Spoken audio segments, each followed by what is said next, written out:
In this episode, we want to show you enhancements we have done to backing up and restoring VMware virtual machines. One of the enhancements we've done is regarding browsing for virtual machines. So what has been introduced recently is the ability to filter for certain elements and making sure that the browsing of virtual machines is much quicker than before. That's actually exactly what happened just in this very second. Instead of reading everything from the vCenter server, the standard filtering that we're using is for host and clusters now. So we're only looking for host and clusters because that is the most important objects we want to see while configuring backups.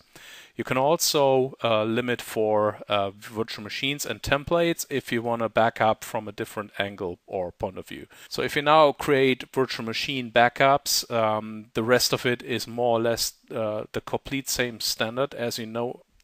So when you have finished your backup job and you want to work on that and change it, what you needed to do in the past is also to browse for new virtual machines that came in or new groups or changed groups.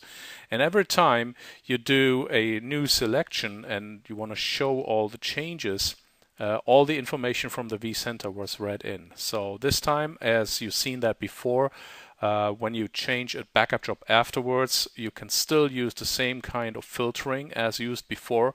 And especially for environments with very huge amounts of virtual machines, this is very much faster than you've seen that before. So if you go to Restore and you go and look up your virtual environment, then of course you see all your virtual machines that you have backed up in the past. One of the new options that you have now is when you right click the virtual machine, you can actually restore a virtual machine as a new virtual machine, so a machine that didn't exist before. If you click that new feature, you can give it a certain name, and you can restore a virtual machine whatever for demo or test purposes. This is one of the new functionality you have. The other one is when you're doing restores and you have done your initial configuration on which system to back up to and whether or not to restore it into the original location.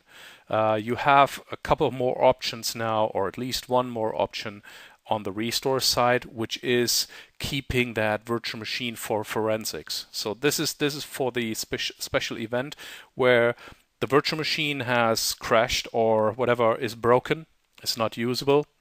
But you don't want to just overwrite that virtual machine. You want to keep that virtual machine for forensic analysis, since you want to find out why it crashed and what's the reason for it, and to prevent that from happening again.